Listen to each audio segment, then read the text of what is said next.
this place. Anointing, follow me. Just like the days when power parted the sea, your power remains the same. Yes, you never change. Eh bien, nous sommes à la période de Pentecôte. Qui dit Pentecôte parle du Saint-Esprit. Et je voudrais ce soir vous parler de la nécessité d'être rempli du Saint-Esprit avant d'exercer une fonction quelconque au sein de l'Église. C'est très important. Et notre texte à méditer se trouve dans Nombre chapitre 11. Nous lisons à partir du verset 12. Est-ce moi qui ai conçu ce peuple? Est-ce moi qui ai enfanté pour que tu me le dises, porte-le sur ton sein, comme le nourricier porte un enfant, jusqu'au pays que tu as juré à tes pères, à ses pères, de lui donner? Ou prendrai-je de la viande pour donner à tout ce peuple? Car il pleure auprès de moi en disant, donne-nous de la viande. Où prendrai-je la viande? Donne-nous de la viande à manger, je ne puis pas, moi seul, porter tout ce peuple, car il est trop pesant pour moi. Plutôt que de me traiter ainsi, tue-moi. Je te prie, si j'ai trouvé grâce à tes yeux, que je ne vois pas mon malheur. Le verset 16 dit, l'Éternel dit à Moïse, assemble auprès de toi, assemble auprès de moi, 70 hommes des anciens d'Israël, de ceux que tu connais, comme anciens du peuple, et ayant autorité sur lui, amène-les à la tente d'assignation, et qui s'y présente avec moi et avec toi. Je descendrai et là, je te parlerai. Je prendrai de l'esprit qui est sur toi.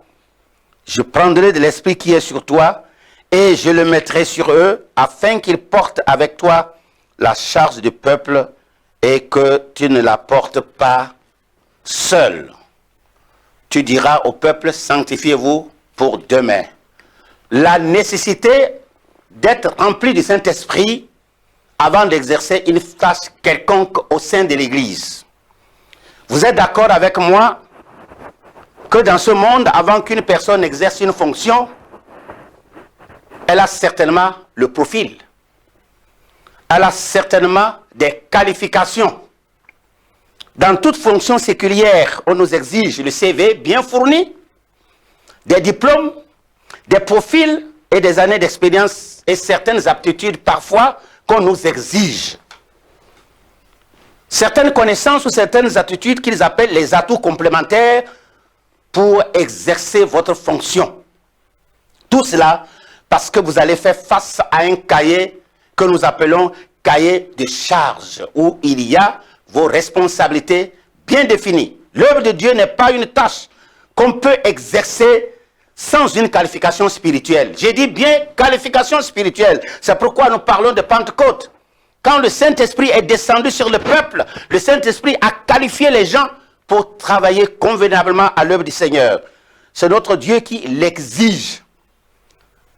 Celui qui veut travailler pour le Seigneur doit être rempli du Saint-Esprit.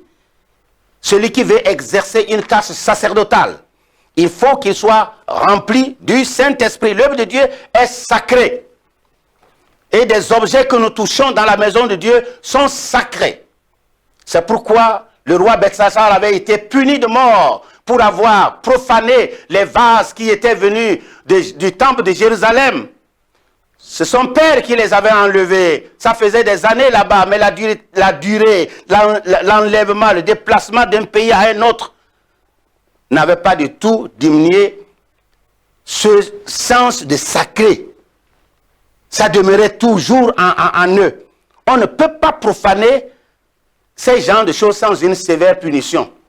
Cela montre que dans la maison de Dieu, tout ce que nous utilisons, tout ce que nous utilisons comme matériel, tout ça est consacré à Dieu. C'est pourquoi celui qui les touche doit être rempli du Saint-Esprit avant de pouvoir les toucher. Nous venons de lire ici une histoire intéressante à propos du service de Dieu. Ici, nous voyons que Moïse est fatigué. Il est fatigué des caprices du peuple d'Israël. Depuis sa sortie d'Égypte jusque-là, des murmures à ne pas en finir tout au long du voyage vers le pays promis. Moïse est vraiment surchargé. Il est fatigué. C'est pourquoi ici, il pose beaucoup de questions à Dieu. Il était tellement exaspéré, il était fatigué. Il a dit, est-ce moi qui ai conçu ce peuple? Est-ce moi qui l'ai enfanté? Pour que tu me dises, porte-le sur ton sein, comme le nourricier porte un enfant jusqu'au pays que tu as juré à ses pères de lui donner. Où prendrai-je de la viande? Voilà, il était exaspéré, il était fatigué. Il dit, la charge est lourde pour moi, je ne peux pas faire tout ce que ce peuple me demande. Nous savons bien que Exode 18, où son beau-père, Jéthro était en visite chez lui. Jéthro lui avait donné des conseils pour dire, écoute mon petit garçon, tu vas mourir. Il faut décentraliser les responsabilités. Il faut donner à certaines personnes des responsabilités et toi, tu seras chargé de grandes responsabilités. Mais ici, le cas semble différent. Il est plus lourd. Il s'agit des responsabilités. Il s'agit d'une part administrative de Moïse, où les décisions doivent être prises par ces derniers responsables. Moïse fera face à ce choix-là, le choix de 70 personnes. Et nous allons voir au premier point, ce choix-là, leur qualification, le profil qu'ils devaient avoir. Selon la Bible ici, il est dit, Dieu a dit à Moïse qu'il faut que ce soit des anciens. Ce n'est pas n'importe qui. Des anciens qui ont autorité sur le peuple. Et le troisième profil, c'est que Dieu va prendre l'esprit qui est sur Moïse, que Moïse possédait, et le distribuer aux 70 autres personnes pour qu'elles puissent exercer les tâches avec lui. C'est pourquoi ici Moïse a posé beaucoup de questions à Dieu, parce qu'il ne pouvait pas continuer ainsi, il fallait qu'il soit déchargé. Combien certaines personnes sont contentes d'exercer seules les tâches sacerdotales? Vous ne pouvez pas vous seul. Il faut des gens à vos côtés. C'est pourquoi Jésus avait choisi 12 apôtres qui ont travaillé avec lui. Je prendrai l'esprit qui est sur toi et je le mettrai sur eux. Ceci est comme le symbole du baptême du Saint-Esprit dans le Nouveau Testament où le Seigneur dit, acte 1:8, à ses disciples d'attendre à Jérusalem jusqu'à ce qu'ils soient revêtus de la puissance d'en haut. Et après cela, ils pourront aller prêcher. Qui connaît mieux que le Seigneur Jésus? Qui oserait aller dans le service de Dieu sans la puissance du Saint-Esprit? Lorsque le Seigneur m'a appelé dans ma jeunesse pour prêcher la parole de Dieu, je lui ai dit, sans le baptême du Saint-Esprit, je ne mettrai pas pied à l'institut biblique, jusqu'à ce qu'il me revête de la puissance d'en haut. Et c'est là, j'ai répondu, j'ai dit, oui, j'irai. Sans le baptême du Saint-Esprit, sans la puissance de Dieu, qu'est-ce que nous pouvons faire dans le service de Dieu? Jésus lui-même dit, attendez. Quand vous allez recevoir la puissance du Saint-Esprit, alors vous pouvez partir parce que vous allez faire face à la tempête. Vous allez faire face à l'œuvre de Satan, aux forces des ténèbres. Sans la puissance du Saint-Esprit, personne ne peut exercer efficacement les tâches à lui confiées par Dieu.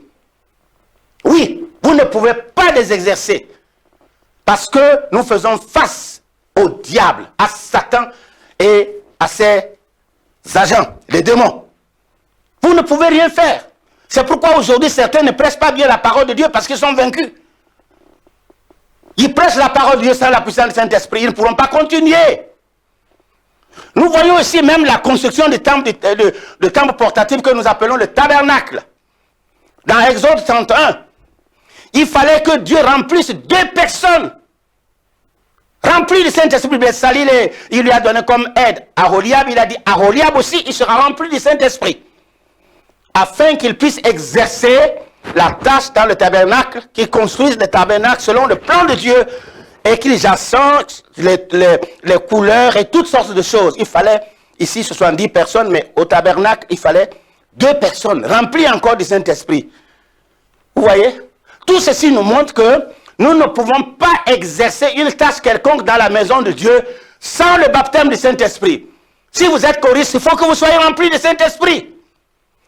Si vous dirigez les chants, il faut que vous soyez remplis du Saint-Esprit. C'est ça qui qualifie. Et si vous n'êtes pas rempli, cherchez à être rempli du Saint-Esprit. Aujourd'hui, le baptême du Saint-Esprit est devenu un sujet de controverse doctrinale. Pour moi, je sais que c'est l'œuvre de Satan. On dit, ceux-ci sont les évangéliques, ceux-ci sont les pentecôtistes. L'apôtre Paul était un pentecôtiste. Et je ne vois pas un théologien à notre temps qui dépasse l'apôtre Paul, qui nous a laissé près de 13 épîtres. C'était un homme inspiré. C'était un homme qualifié par Dieu, qui a eu des révélations. Mais cependant, il a jugé bon que les chrétiens d'Éphèse rencontrés, les 12 disciples, soient remplis du Saint-Esprit. Il a trouvé ça très utile. Il faut que nous soyons remplis du Saint-Esprit. C'est l'œuvre de Satan pour empêcher les gens d'être remplis du Saint-Esprit. Parce que quand on est rempli du Saint-Esprit, on fait beaucoup de choses pour le Seigneur. On dit que quand ils ont été remplis du Saint-Esprit, ces gens-là, ils ont été capables de partager les responsabilités avec Moïse, les 70. Vous voyez? Ces 70 anciens n'étaient pas les Israélites. Est-ce que ce n'étaient pas les Israélites? Ne bénéficiaient-ils pas des avantages de la citoyenneté? Ils étaient des citoyens. N'étaient-ils pas les Hébreux comme les autres? Ils l'étaient. N'étaient-ils pas des notables? C'était des gens que le peuple écoutait. Donc c'était des notables dans la société. N'exerçaient-ils pas de l'autorité avant ça? Ils étaient importants. Mais cependant, quand il s'agit de la tâche sacerdotale, de la tâche spirituelle, de juger le peuple, eh bien, il fallait que Dieu enlève l'esprit qui est sur Moïse pour le partager à ces 70 personnes. Une chose s'est passée le jour-là. Là où le Saint-Esprit travaille, il y a le spirituel, il y a le surnaturel. Et les gens créent le surnaturel aujourd'hui. C'est pourquoi ils ont des églises qui ne marchent pas. Parce qu'ils veulent tout expliquer. 1 plus 1 égale 2. Ce n'est pas ça la parole de Dieu. Il faut le surnaturel. C'est le surnaturel qui nous aide à prêcher la parole de Dieu. À chasser les démons. J'ai chassé plusieurs démons. Une fois, une fille est venue dans mon bureau possédée, transportée jusqu'à la plage par les esprits mauvais. Je lui ai posé les mains, j'ai dit au nom de Jésus-Christ. Les démons disent, je ne sors pas, je dis vous sortez au nom de Jésus. Les démons sont sortis. Elle est mariée aujourd'hui, elle a 2 enfants. Des malades guéris, suite à la prière. Sans la puissance du Saint-Esprit, qu'est-ce que nous pouvons faire? Est-ce que c'est nous, à nous appartient l'œuvre? L'œuvre appartient à Jésus-Christ. Il a exigé que nous soyons remplis du Saint-Esprit. C'est quoi? Aujourd'hui, nous avons des chrétiens charnels au sein de l'Église parce qu'ils ne sont pas remplis du Saint-Esprit. Les apôtres n'étaient-ils pas nés de nouveau? Comme certains le disent. Quand on vient à Jésus, on est déjà rempli du Saint-Esprit. Les apôtres n'étaient-ils pas nés de nouveau? N'ont-ils pas marché avec Jésus pendant 3 ans? Avec le meilleur maître du monde? Mais au moment où Jésus devait leur confier la mission, la grande mission, le mandat de l'évangélisation du monde, il leur a demandé d'attendre la puissance du Saint-Esprit. Ça ne vous dit rien? Vous ne voyez pas là 2 phases? Premièrement, ils étaient avec lui. Mais après cela, il dit, avant de commencer cette œuvre-là, il faut que vous soyez remplis du Saint-Esprit. Vous ne voyez pas deux choses là? Il a fallu qu'ils attendent. Est-ce qu'ils n'ont pas travaillé avec Jésus avant? Mais pour ce qui concerne l'œuvre à eux confiée par le Seigneur, l'évangélisation du monde, il fallait que la Pentecôte vienne. Il fallait que le Saint-Esprit vienne sur eux. C'est pourquoi le Saint-Esprit est descendu au jour de la Pentecôte. Et c'est le jour-là que l'Église est née. Et Paul, quand il a rencontré, dans Actes du chapitre 19, le verset 2 à 7, 12 disciples, il leur a demandé, avez-vous reçu le Saint-Esprit quand vous avez cru? Est-ce que Paul ne savait pas qu'ils étaient nés de nouveau? Paul ne savait pas qu'ils étaient chrétiens. Qu'est-ce qu'il a remarqué? Il leur a dit, avez-vous reçu le Saint-Esprit quand vous avez cru? Il a vu peut-être la tiédeur. Ils sont restés 12 depuis des années. Combien d'églises restent? 20 personnes, 10 personnes. Ça diminue même chaque année. Vous pensez qu'il y a l'œuvre du Saint-Esprit? Il y a l'œuvre du Saint-Esprit et l'église ne grandit pas. Elle est là, stagnante comme une eau. dans un trou verdâtre où pourrissent des choses. Eh bien, quand le Saint-Esprit n'est pas là, c'est ça. Le baptême du Saint-Esprit ne concerne pas le salut. Vous êtes sauvés quand vous avez accepté Jésus comme votre sauveur personnel. Mais vous recevrez le baptême du Saint-Esprit pour le travail. Ce qui concerne le travail, il faut que vous soyez remplis du Saint-Esprit. L'œuvre de Dieu est comme ça. Il faut expérimenter cette puissance. Vous savez pourquoi? Il y a des puissances diaboliques qui s'opposent à l'avancement de l'œuvre. Et sans le Saint-Esprit, vous ne pouvez pas. Vous ne pouvez pas. Vous allez tomber. Les mauvais esprits vont vous faire tomber. Combien aujourd'hui les serviteurs sont tombés? Ne prêchent plus la parole de Dieu. Vous savez pourquoi? Ce sont les attaques des forces des ténèbres. Les yeux ne s'ouvrent pas pour voir cela. Il faut la puissance du Saint-Esprit. Seule la puissance du Saint-Esprit peut vous aider à briser tout le mur de résistance. Quand les dons spirituels entrent en action, l'œuvre de Dieu avance. C'est pourquoi il nous faut vivre encore la Pentecôte. Oui, il nous faut vivre la Pentecôte. Il y avait une différence nette entre la vie des apôtres avant, quand ils étaient avec Jésus, et après, quand ils ont reçu le Saint-Esprit, on voit une différence nette. Pierre, qui avait renié son Seigneur, nous le voyons aussi prêcher un message. Et ce message a amené 3000 personnes. C'est pourquoi le diable attaque le baptême du Saint-Esprit. 3000 personnes converties, baptisées. Si par exemple tous les pasteurs sont remplis du Saint-Esprit et qu'ils doivent amener 3000, 5000, 4000 par jour remplis du Saint-Esprit, Jésus serait déjà revenu. Le diable, connaissant que travailler avec le Saint-Esprit, on peut beaucoup faire, il a attaqué cela. Et il a laissé les gens à semer la confusion. Jean était étonné quand il savait que ses disciples étaient sans instruction. Pardon, les gens étaient étonnés quand ils ont vu le travail. Ils ont dit, mais comment? Est-ce que c'est les apôtres que nous connaissons? Ces gens sans instruction, des pécheurs, comment nous pouvons les entendre aujourd'hui prêcher la parole de Dieu avec une telle connaissance, une telle sagesse? Il y avait la différence. Les détracteurs de l'évangile pouvaient voir, oui, que les disciples étaient complètement changés par la puissance du Saint-Esprit. Vous avez vu le premier miracle? C'était un homme qui a marché, un homme qui avait 40 ans.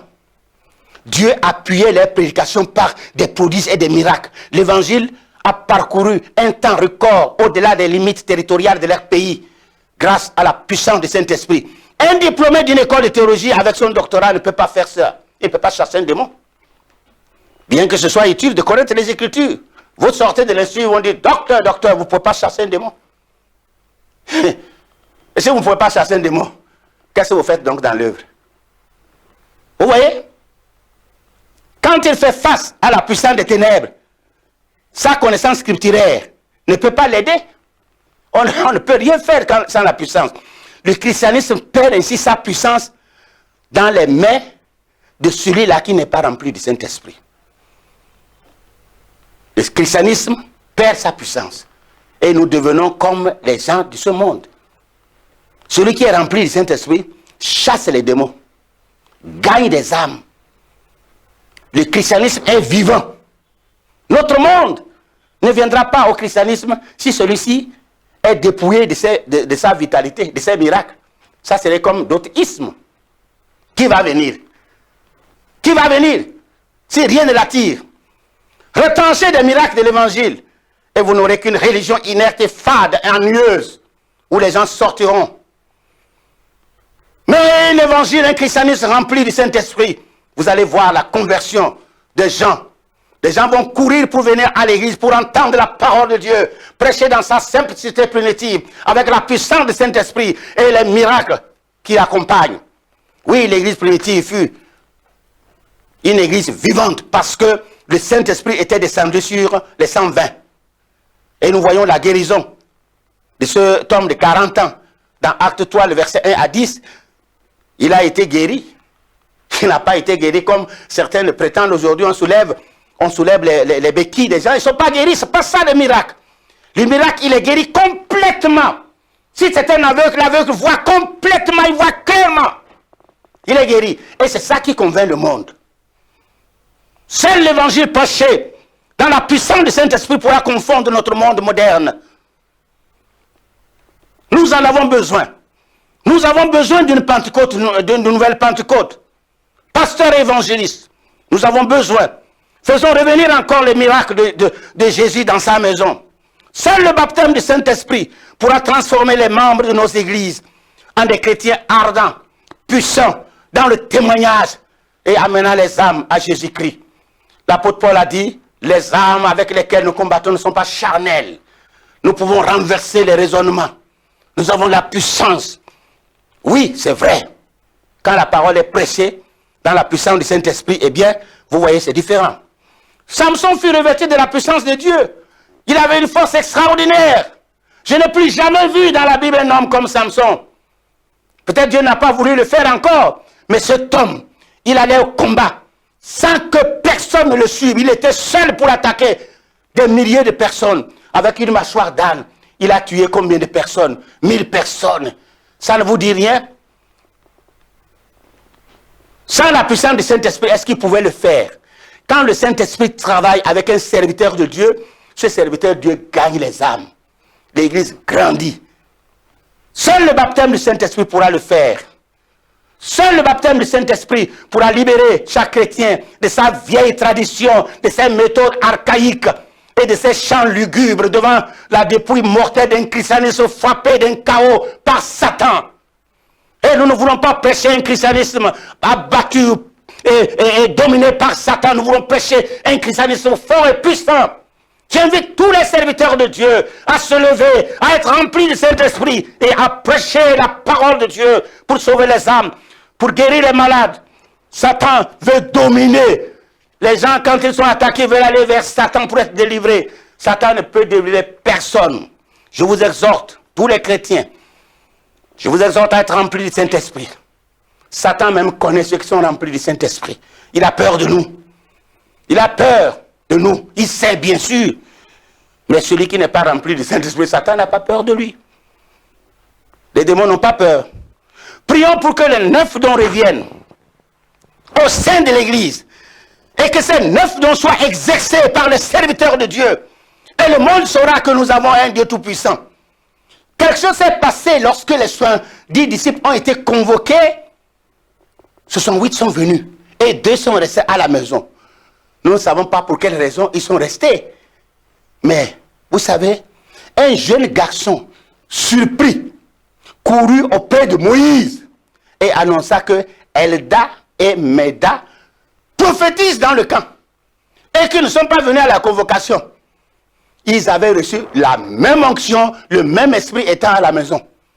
Josué demanda à Moïse de les empêcher de prophétiser. Moïse dit non, jamais. Est-ce que tu es jaloux de moi? Puisse le peuple de l'Éternel être composé de prophètes. Puisse toute l'Église être remplie du Saint-Esprit. Que Dieu laisse son esprit sur tout le monde. Et que nous soyons tous remplis du Saint-Esprit, nous pouvons faire mieux. Les 2 autres qui sont restés ont reçu la même onction. Ils n'étaient pas arrivés sur les lieux.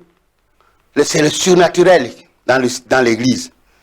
Le désir des responsables, c'est que toute l'Église des AD, tous les membres, tous les responsables, chrétiens, jeunes, vieux, femmes, hommes, jeunes filles, tout le monde soit rempli du Saint-Esprit.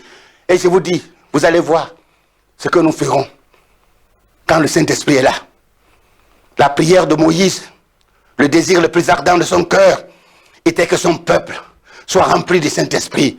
Et le Saint-Esprit, c'était là le souhait d'un vrai serviteur de Dieu. C'est que tous ces chrétiens soient remplis du Saint-Esprit. Sa prière, son souhait, se réalisèrent le jour de la Pentecôte. 120 disciples furent remplis du Saint-Esprit. Gloire au Seigneur. Et je voudrais que vous soyez remplis tous du Saint-Esprit après ce message, que vous allez vous mettre à genoux pour prier et demander que le Saint-Esprit descende sur vous. Et je vous assure que vous serez différents. Le Saint-Esprit va vous utiliser. Vous allez sauver les gens. Vous allez évangéliser. Nous avons encore des contrées non atteintes. Ce n'est pas parce que nous n'avons pas d'argent, mais c'est parce que nous avons perdu l'ardeur du Saint-Esprit. Si le Saint-Esprit est avec nous, eh bien, nous prêcherons l'évangile et nous allons sauver le monde entier. Que Dieu vous bénisse, vous qui m'écoutez. Que Dieu nous aide afin que nous revivions la Pentecôte, la puissance du Saint-Esprit sur nous, et que nous puissions faire revenir les 9 dons au sein de l'Église. Et vous allez voir la gloire du Seigneur sur nos églises, la bénédiction du Seigneur sur nos chrétiens. Vous allez voir Cotonou évangélisé, Ouida évangélisé, Malanville évangélisé, toutes les contrées du Bénin, au-delà du Bénin. Nous allons encore envoyer des missionnaires pour prêcher la parole de Dieu, parce que le Saint-Esprit est avec nous. Que Dieu vous bénisse. Amen, amen.